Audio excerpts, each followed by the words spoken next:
Boa noite, nossos irmãos, frequentadores do nosso canal YouTube da Associação Espírita Jesus de Nazaré.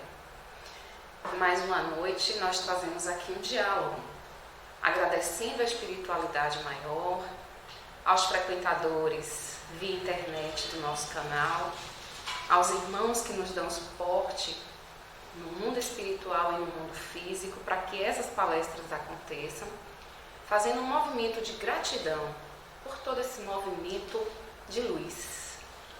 Apesar de nós estarmos num momento tão difícil, e cada um é quem sabe do que passa e das provas que tem encontrado neste momento. Nosso diálogo hoje começa com um tema sobre reflexos da lei do progresso no mundo de provas e expiações. Para muitos irmãos, a doutrina espírita é conhecida pelos passes. Muita gente, quando a casa está aberta, estava antes da pandemia, passava pela frente, adentrava, tomava passe, se sentia aliviado. Mas a doutrina espírita não é só passes, faz parte.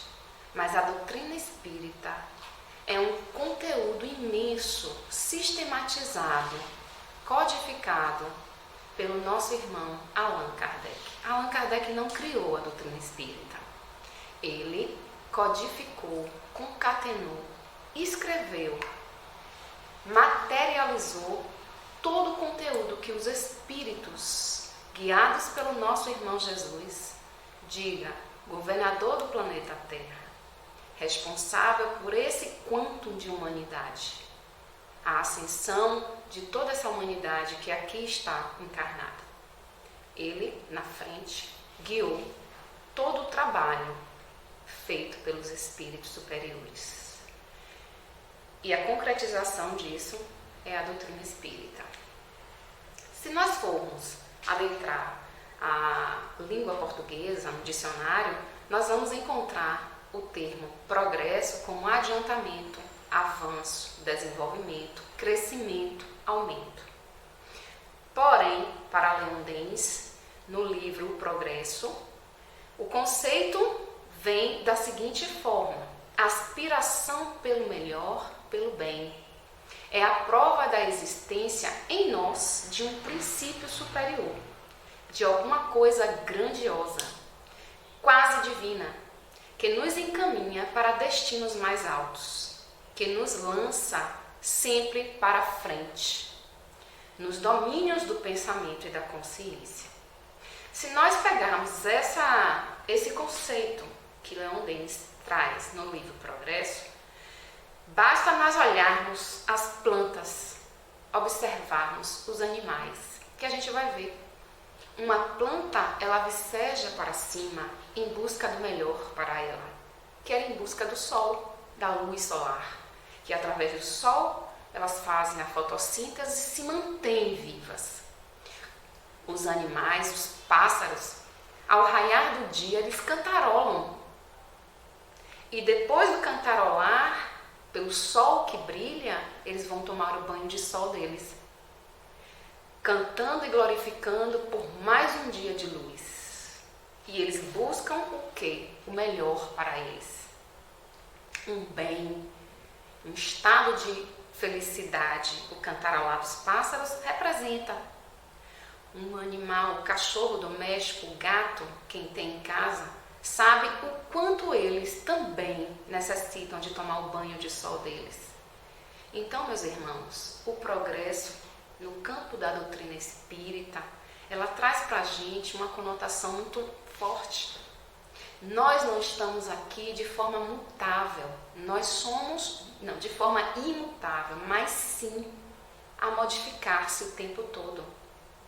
Nós somos incentivados a crescer, a progredir, a procurar espaços melhores, a procurar ambiente que nos façam melhores, bem conosco mesmo. As estações do ano também é um elemento que nos ajuda a perceber a evolução e o progresso dos processos da vida. A floração na primavera, a queda das flores, das folhas no outono. Então, isso tudo é para manter a evolução das espécies na Terra. Se nós olharmos, a teoria da evolução, a princípio muito falada por Darwin, mas que hoje, provada pelos estudos da genética, dos genes, nós vamos perceber que antes do Homo sapiens sapiens existiram outras espécies e dentro de uma linha nós encontramos na teoria dos genes, da genética, que uma base serviu para o homem atual, o genoma. Há 2 milhões, há 3 milhões de anos atrás, nós tínhamos aqui o Australopithecus. A altura entre 1 metro, 1,5 metros, pesava em torno de 30 quilos, onde vocês vão estar vendo aí na cabeça, um pouco achatada. Eles são conhecidos como antropóide fóssil da África, porque são de subordem dos primatas, conseguiam já expressar emoções, mas de forma muito limitada. De 2,4 a 1,6 milhões de anos atrás, nós vamos encontrar os fósseis do Homo habilis. O Homo habilis, pelo nome que já fala, ele já traz um cérebro 50% maior do que o cérebro do seu antecessor. E ele tinha habilidade já de manipular utensílios, coisa que o Australopithecus não tinha. Eles foram os primeiros a utilizar a pedra para a caça. Ou seja, um avanço de enxergar na natureza elementos que pudessem vencer as intempéries das condições físicas, materiais do planeta naquela época. Outra característica do Homo habilis é que eles tiveram uma capacidade de avançar territórios, de explorar novos territórios. A linguagem também primitiva tem vários aspectos que o Homo habilis já traz. No caso do Homo erectus, você já vê uma postura física, uma estatura maior. Entre 2 milhões de anos a 400 mil anos atrás, quem estava na Terra habitando já era esse Homo de forma física diferente, onde ele já olhava o horizonte de frente, com mais força, com mais vontade de descobertas, de buscas, de controle sobre o meio em que ele vivia. E esse Homo erectus, eles indicavam que foram os primeiros a, através da pedra e através da madeira, fazer atrito e a partir daí faíscas. E a possibilidade das faíscas se tornar o fogo e reconhecer o fogo como um elemento de ajuda, é um avanço imenso neste momento. Então o Homo erectus, ele dá um salto quântico. Ele já começa a utilizar movimentos físicos dele com a ajuda de utensílios da natureza para novas descobertas. O Homo de Neandertal, ele vai o quê? Ele vai se aprofundar nessas descobertas do Homo erectus. Estudos de fósseis, os paleontólogos vão descobrir que na maioria dos ambientes que o Neandertal vivia, existia no centro da sua estrutura fogueiras. Ou seja, ele sai da iminência de um fogo, de uma tocha, para estruturar a sua vida, centralizando assim a fogueira, o fogo, que vai dar condição a ele de cozer os alimentos, vai dar condição a ele de quê? De utilizar da torrefação alguns grãos que ele vai achar na natureza e que ele vai queimar e vai dali ter um substrato diferente.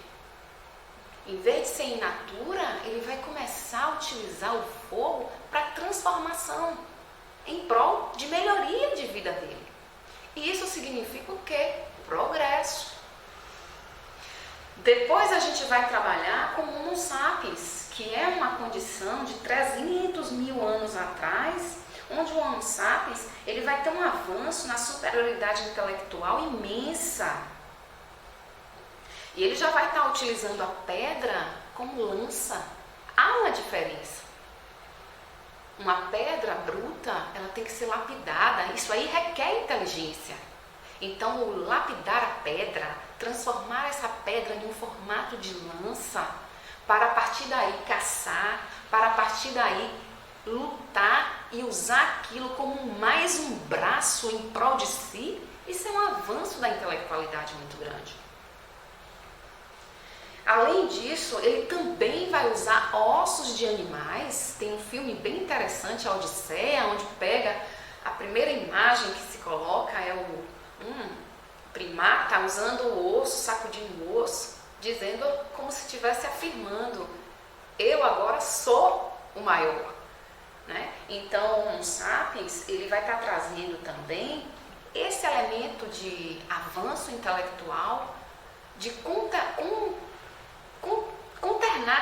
construir uma possibilidade de avanço, usando meios, utensílios que aparentemente não tinham valor, mas que passam a ter valor, porque eles são agregados à inteligência humana, transformados a favor do homem.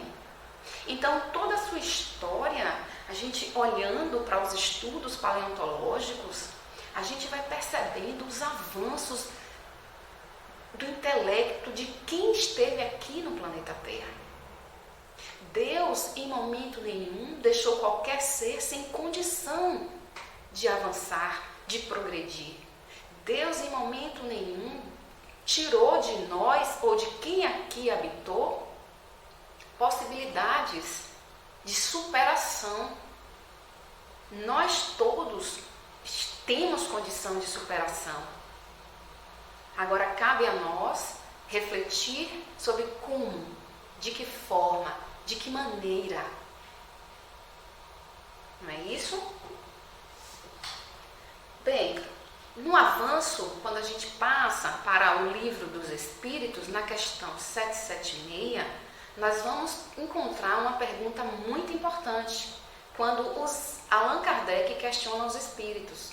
O estado natural e a lei natural são a mesma coisa? E os espíritos respondem não. O estado natural é o primitivo, ao passo que a lei natural contribui para o progresso da humanidade. Ou seja, lei natural está acima do estado natural. O estado natural compõe a lei natural, porque é uma das fases. Mas a lei natural é a lei divina, que nos impele a sempre buscar o melhor, a avançar. O estado natural é a infância da humanidade. É transitório e o homem dele se liberta pelo progresso e pela civilização. Na questão 778, no Livro dos Espíritos, Allan Kardec continua questionando os espíritos e ele faz o seguinte questionamento. O homem pode retrogradar até o estado natural? E eles respondem não. O homem deve progredir sem cessar e não pode retornar ao estado de infância. Se ele progride é porque Deus quer assim. No Livro dos Espíritos há uma explicação, há um adendo maior sobre essa questão, quando eles dizem: o progresso, sendo uma condição da natureza humana, não está ao alcance de ninguém a ele se opor. É uma força viva que as más leis podem retardar, mas não sufocar. Quando essas leis se tornam incompatíveis, ele as destrói com todos aqueles que as tentam manter. E assim o será até que o homem tenha colocado suas leis em conformidade com a justiça divina, que quer o bem para todos e não as leis feitas para o forte, em prejuízo do fraco. Não é isso que a gente encontra ainda no planeta Terra. Nós ainda estamos vivendo naquele procedimento da lei conhecida antigamente como a lei de Gerson, a lei do mais forte. Mas creiam, o trabalho do Cristo não é em vão. A humanidade é requisitada ao progresso, ao avanço, à evolução. Na questão 779, o Livro dos Espíritos traz a seguinte questão: o homem possui em si a força de progredir? Ou o progresso não é senão o produto de um ensinamento?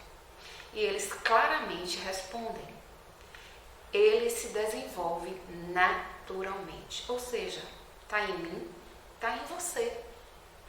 Essa energia que nos impele a não ficar parado.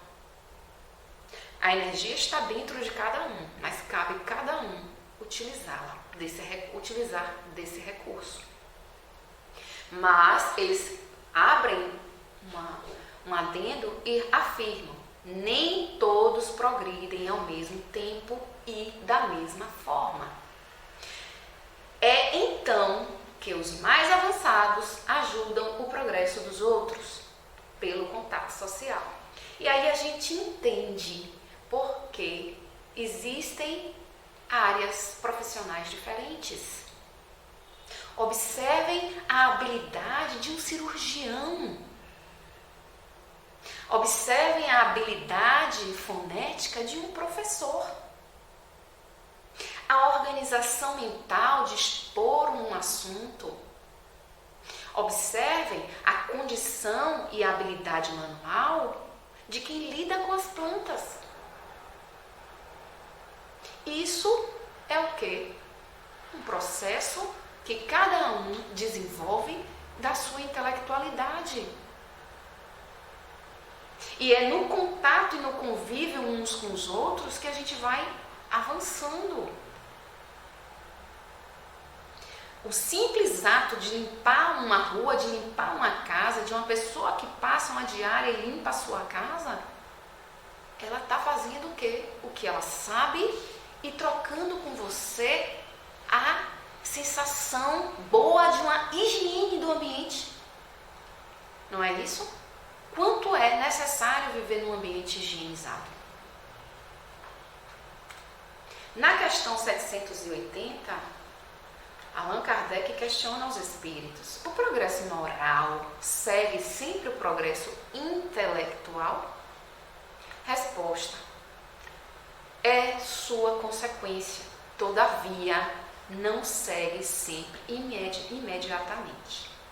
Essa questão aqui faz a gente refletir por que nosso planeta Terra ainda guarda crimes hediondos, barbáries, pobreza, miséria, falta de trabalho, falta de alimento, falta de medicação, porque uns têm tantos em detrimento de outros não terem nada.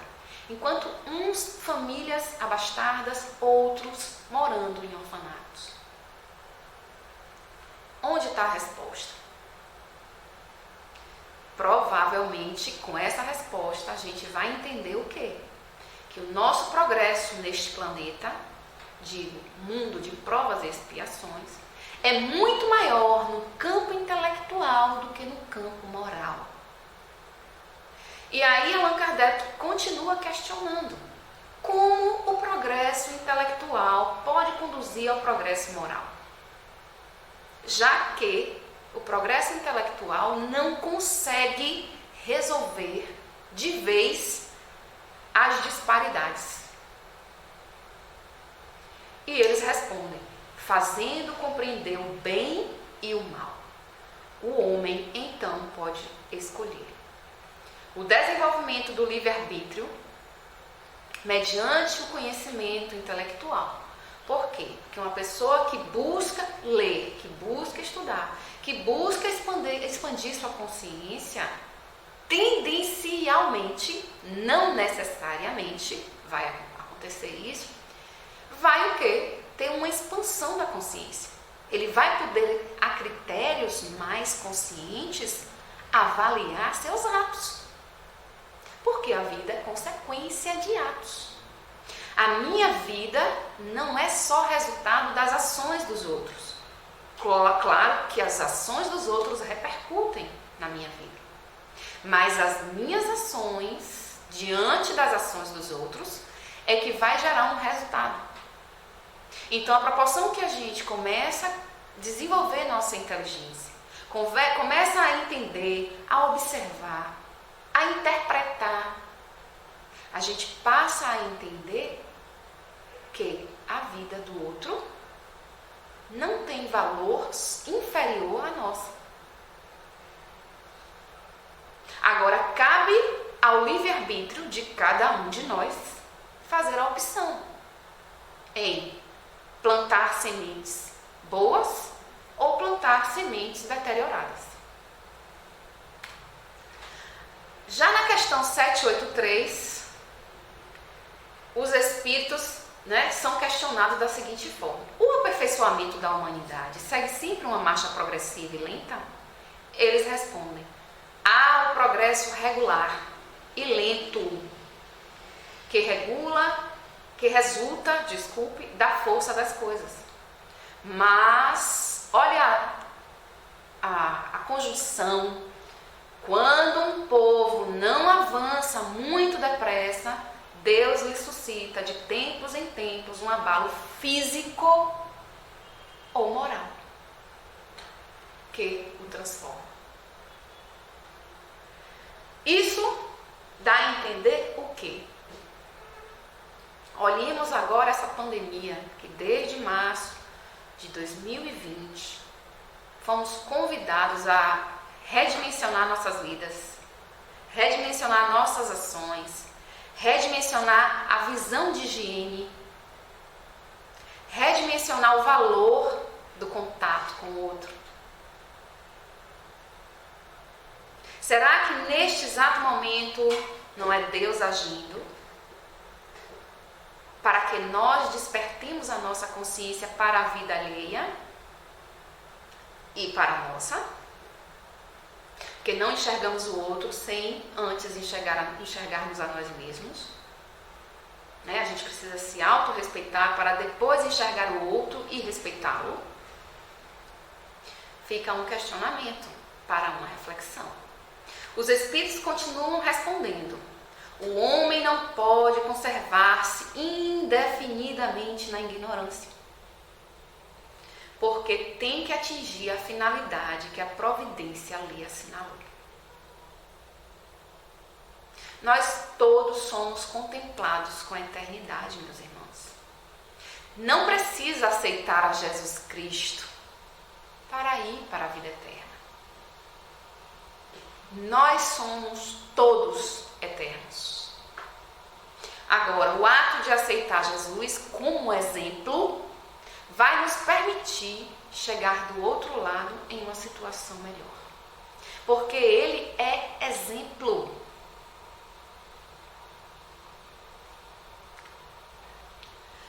Os espíritos continuam afirmando: as revoluções morais como as revoluções sociais. Olhe como eles categorizam morais e sociais. Se infiltram pouco a pouco nas ideias, germinam durante séculos, depois de repente estouram e fazem ruir o edifício carcomido do passado, que não está mais em harmonia com as necessidades e aspirações novas. O que é isso? A lei natural. E essa lei natural é uma lei divina. Deus ama a todos, com teto, sem teto, hétero, não hétero, meninos, meninas, moradores de rua, doentes, sadios, esportistas, as pessoas que não fazem nada, não se cuidam, não importa. Para Deus, o amor é incondicional. Nós, humanos, que evoluímos mais intelectualmente do que moralmente, é que discriminamos uns aos outros. Pela cor de pele, pelo gênero, pelo dinheiro, pelo status social, pelo trabalho, pelo carro, por tudo. Pela marca que se veste. Somos nós, os corrompidos. Deus ama indistintamente a qualquer um. E aí eles continuam afirmando: o homem materialista não percebe que dos desígnios da providência divina faz que do mal surja o bem. E aí vocês vão ver na imagem, né, a imagem da Indonésia no tsunami de 2004. Esse tsunami, na época, me chamou muita atenção. Eu me recordo que eu fiquei assim, que passou na televisão várias vezes.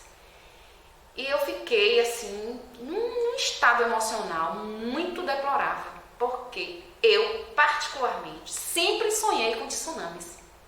Né? Processos meus, de dores minhas, que a gente tem que olhar, tratar. Mas a tsunami, para mim, é algo que me assusta, me apavora, na verdade. Então, essa tsunami da Indonésia, 2004, me chamou muita atenção. E aí a gente entende pelas as respostas dos espíritos, quando ele fala que quando um povo não avança muito depressa, Deus lhe suscita de tempos em tempos um abalo físico ou moral. O que foi esse processo da Indonésia, esse tsunami? Um abalo físico da natureza. Nesse processo de 2004, 230 mil vidas foram ceifadas. Acidente de um dia projetou a morte de 230 mil pessoas. Isso foi por acaso? Não foi. As pessoas que estavam envolvidas nesse movimento de dor estavam lá por obra do acaso? Não.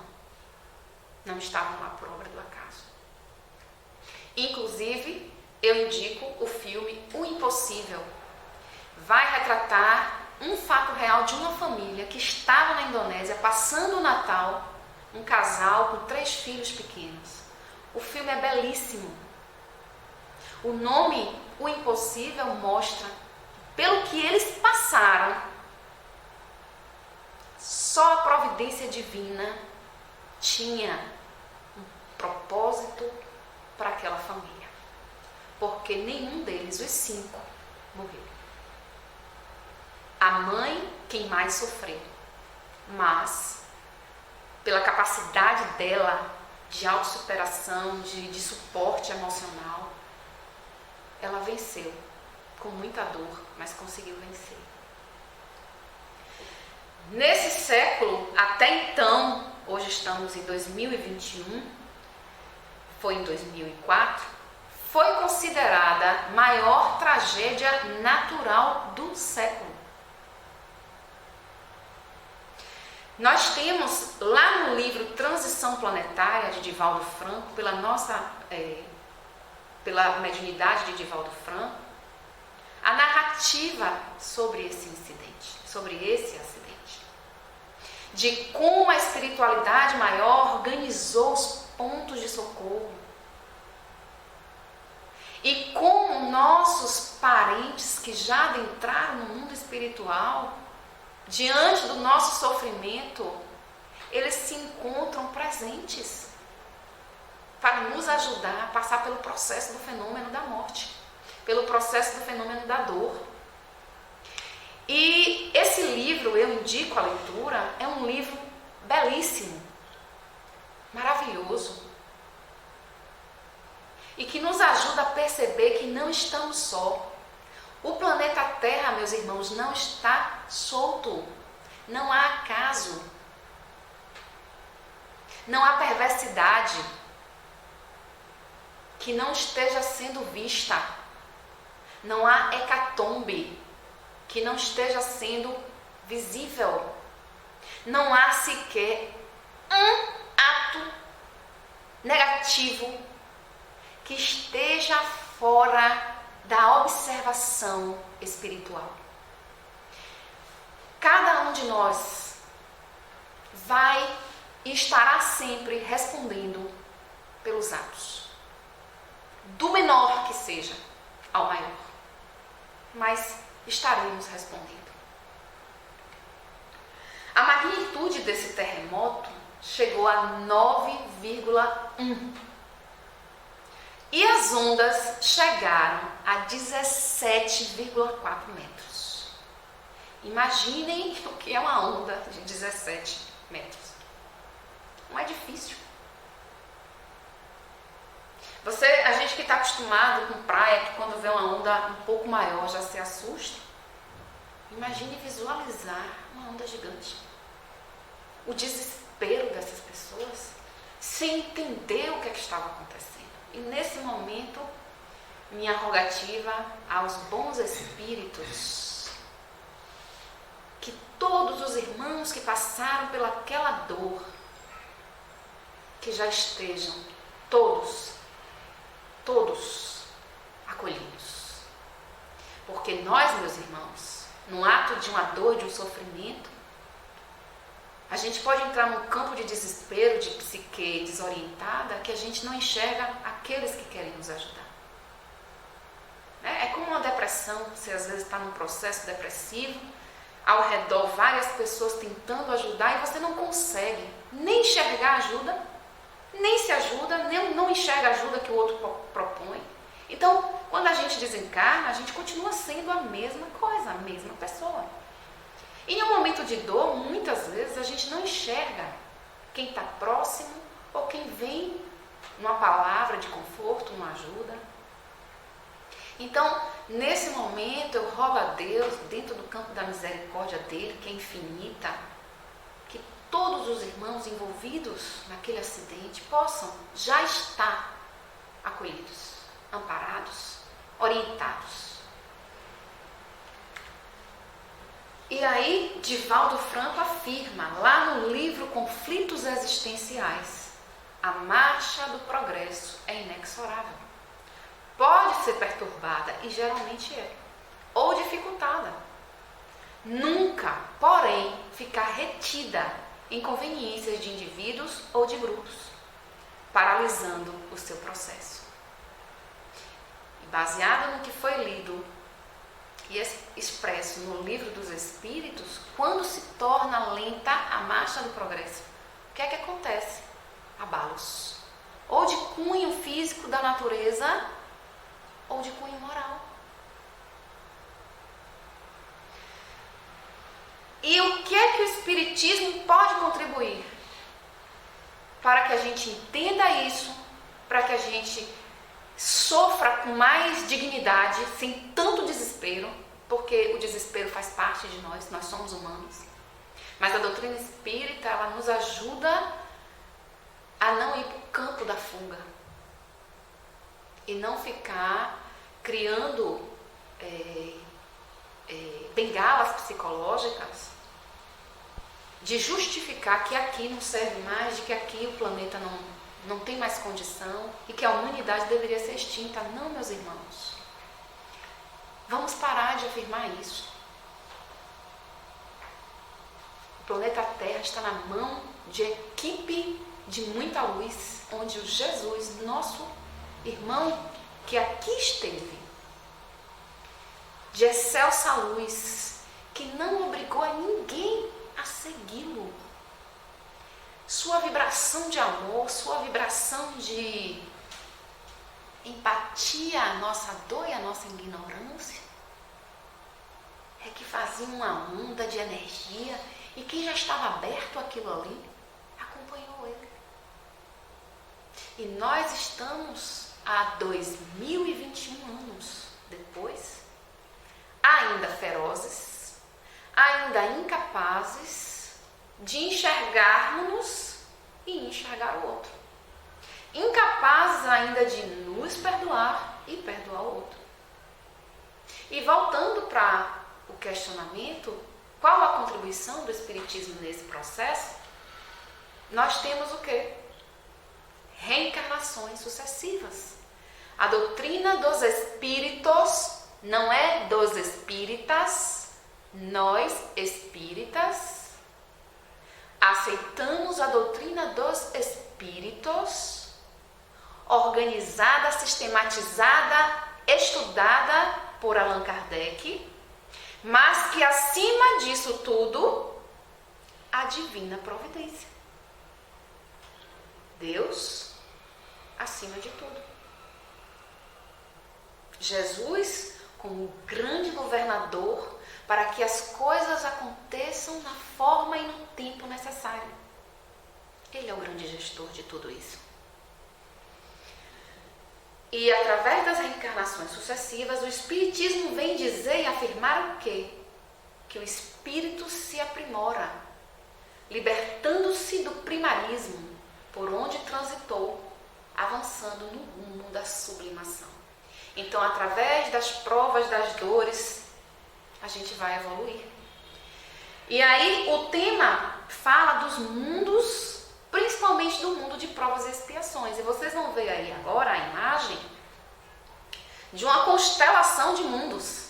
Mundo primitivo, mundo de provas e expiações, mundo de regeneração, mundo feliz e mundo celeste ou divino. O que significa isso? Há diversas moradas na casa do Pai. E por quê? Porque a evolução do espírito não acontece de forma igual. Cada um está em uma zona de vibração. É por isso que nós aqui na Terra convivemos com pessoas que ainda aceitam e afirmam que um ser que tem uma cor de pele diferente é inferior. Mas nós sabemos que não é. Nesse irmão, nessa irmã que afirma essa condição, ainda está muito longe do avanço moral. Provavelmente o avanço intelectual, mas o moral ainda não. Só que nós estamos no mundo de provas e expiações. E aqui vai estar o quê? Uma miscigenação, uma condição imensa, né, de provas. E uma das provas que vai ter são as misérias humanas. E não é miséria física, a miséria humana psicológica, a miséria humana social, a miséria humana política, principalmente aqui no nosso país. Como a política compromete a vida humana dos brasileiros. Então, a gente tem um conglomerado de problemas. Mas se nós quisermos evoluir e não reencarnar no mundo de provas e expiações, primeiro a gente tem que evoluir, se melhorar. Parar de estar julgando, parar de estar criticando o outro o tempo todo. Parar de achar que está numa condição acima. Não está. A gente pode estar em uma condição moral com mais expansão de consciência. Mas isso não define que somos seres superiores. Não somos. O mundo de provas e expiações, na maioria, é de espíritos inferiores. Com exceção daqueles que vêm como missão nos ajudar. A missão de Joana de Ângeles, a missão de Divaldo Franco, a missão de Madre Teresa de Calcutá, a missão de Chico Xavier, a missão da nossa irmã Dulce, são espíritos com uma condição muito além da nossa.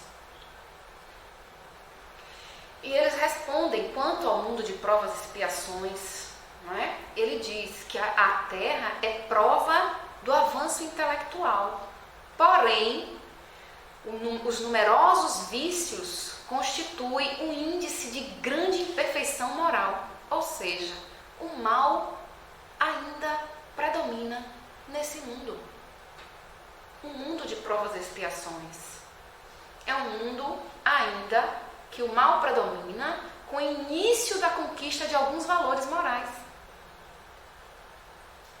O mundo de regeneração vão ser almas mais habilitadas para a conquista de novos valores morais. E aí, no livro Transição Planetária, pela mediunidade de Divaldo Franco, vai dizer o quê? Que o nosso planeta adentrou num mundo num processo, numa transição, em um processo de transformação. Nós estamos vivendo transformações. Não é de agora. Mas os abalos físicos e morais estão muito mais perceptíveis, muito fortes, que estão nos abalando profundamente. Olha, a Covid é um abalo moral. É um vírus que ele se comporta de uma forma em um corpo, se comporta de uma forma em outro corpo, e a ciência busca entender, busca compreender para controlá-lo, para que ele não mate tanto, para que ele não traga tanta dor. Mas é um abalo moral porque nos ajuda a perceber o quanto somos limitados, o quanto não temos poder de controle. Se nós não temos o poder de controle sobre a vida, a gente fica querendo controlar a vida do outro. Vamos passar a viver e controlar a nossa, olhar para nós, tirar o que já não serve mais, aparar nossas arestas, parar de julgar tanto. E a Terra, ela vai oferecer um dos tipos de mundo de cuja variedade de provas é infinita, que vai guardar aí os espíritos rebeldes à lei de Deus. Então, meu irmão, a mim, meus irmãos internautas, estamos aqui porque somos rebeldes à lei de Deus. Não somos santinhos, não. Né? E existe uma dupla que permite tanto o desenvolvimento das qualidades do coração como da inteligência, que é o quê? Perversidade ainda latente no homem, que a gente vê animosidade o tempo todo, que para muitos já é temeroso, angustiante, e a inclemência da natureza. Quando a natureza vem, ela derruba milhões, ela derruba milhares de seres humanos, e ninguém a controla. Na questão 785, a gente vai ter lá a pergunta: qual é o maior obstáculo ao progresso? E eles respondem categoricamente, os espíritos. Duas condições: sentimentos, emoções, que a gente ainda alimenta forte na alma, que é o orgulho e o egoísmo. Em se tratando do progresso moral, esses dois, porque o intelectual, ele caminha sempre, ele é mais livre. Só que nós sabemos que há uma correção do mundo. A partir da doutrina espírita, a gente vai ter a certeza que nada está sem controle de Deus. E a correção de rumo, a vida nos permite o tempo todo, de forma individual, de forma coletiva, de forma nacional, de forma mundial. As correções chegam. Cada país vai estar recebendo o que precisa para despertar a consciência da sua coletividade. Mas também cada família vai estar recebendo o que precisa para despertar sua consciência.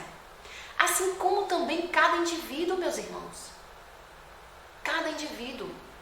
Cada situação que ocorre a cada um de nós é para que a gente pare, pense e reflita. Por que as coisas aconteceram assim? Onde cada um de nós alimentamos em determinado momento para que essa consequência chegasse. Porque nós somos os causadores.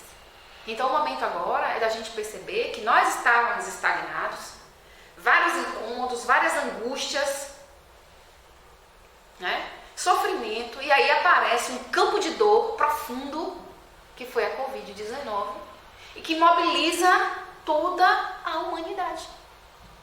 Todo um nível de cientistas, e com toda a tecnologia, com toda a inteligência já angariada pela humanidade, estamos ainda lutando para contornar a situação. Então, mundos de provas e expiações. E nós estamos aqui por quê? Porque somos rebeldes. No dia que a gente passar a ser menos rebelde, as coisas melhoram para nós. E aí um abalo moral que eu trago para vocês, e que tem pouco tempo que aconteceu, foi a morte de George Floyd, Na imagem aí vocês vão estar vendo várias placas com a proposta de dizer ao mundo: vidas negras importam. Você vê quanta gente já está gritando por isso, meus irmãos. Mas nós vemos na sociedade ainda repercussões de processos descabidos do passado. Onde, lá no Reino Unido, vocês vão estar vendo aí a imagem, Edward Colston, em 1636 a 1721, foi a passagem dele pelo planeta Terra, lá em Bristol. A imagem dele, a estátua dele foi retirada. Ele foi um dos maiores traficantes de escravos, de negros, através da empresa que ele era um dos grandes empresários, um dos grandes sócios. E na época ele era conhecido como um grande homem, porque ele revertia aquele dinheiro do tráfico negreiro para investir na cidade que ele vivia. E todos aceitavam, por quê? Benefícios materiais, avanços e progressos que o dinheiro que vem da intelectualidade humana nos permite. Mas de que forma ele ganhava esse dinheiro? Traficando pessoas. Que hoje a lei, com os avanços, já disse o quê? É crime. Não se pode traficar pessoas. Mas ainda a gente tem na sociedade o tráfico humano, nós sabemos disso. De mulheres que são traficadas, de crianças que são traficadas. E a lei precisa coibir, não, eliminar esse processo. Já não cabe mais. Já não cabe um humano olhar para outro e achar que aquele ali deve estar subalterno a ele. Não. São vidas. E vidas negras, vidas brancas, vidas de crianças, vidas de moradores de rua, de quem quer que seja, importam. No lugar da estátua de Edward Colston, foi colocada de J. Reid, uma manifestante negra. Foi colocada no lugar, só que foi retirada porque decidiram que a imagem que vai ser colocada lá deve ser discutida entre os moradores da cidade, em Bristol, para definir o que deve compor aquele local. Mas em 1600, 1700, quem imaginaria que uma estátua de uma negra seria construída e colocada numa praça pública para mostrar que a vida dela era tão importante quanto a de qualquer um? Então nós progredimos moralmente também. Não podemos nos deixar levar pelos que ainda não despertaram a consciência. Nós precisamos, como Divaldo Franco fala, focar no lado de positividade, porque tem muito movimento iluminado. Nós tivemos final de semana passado, agora no São João, um movimento de instituições, de organizações, de arrecadação de alimentos. Toneladas e toneladas de alimentos foram arrecadadas. Isso é um avanço moral. É muito triste saber que o nível de miséria e da fome aumentou, meus irmãos. Quando a gente tem fome, a gente tem dinheiro, vai lá, compra alguma coisa e mata a fome. E quem não tem? É dia após dia com aquela dor, com aquele vazio, sem ter... Imagine. Então são elementos que não dá mais. A gente tem que dar um basta nisso. A gente tem que ser mais humano, mais decente, para a gente suportar viver aqui no planeta, que é coletivo, não é? E a gente vê nitidamente o progresso, né? Tem vários progressos morais, só que nosso tempo não dá para abordar tanto. Como também tem vários progressos do cunho intelectual, que é muito forte. A gente teve a Revolução Industrial, a gente teve a eletricidade, a química, o sistema fabril, a acumulação de riqueza. Nós tivemos o avanço na política que dividiu a nossa os nossos poderes legislativo, executivo e judiciário, isso foi um avanço. Nós tivemos o avanço da ciência pelas descobertas, nós tivemos o quê? As leis que avançaram para proteger criança e idoso, né? Direitos humanos, direitos civis. Então nós temos um avanço muito sério, não é isso? E nós não podemos de jeito nenhum afirmar que o planeta não tem mais jeito.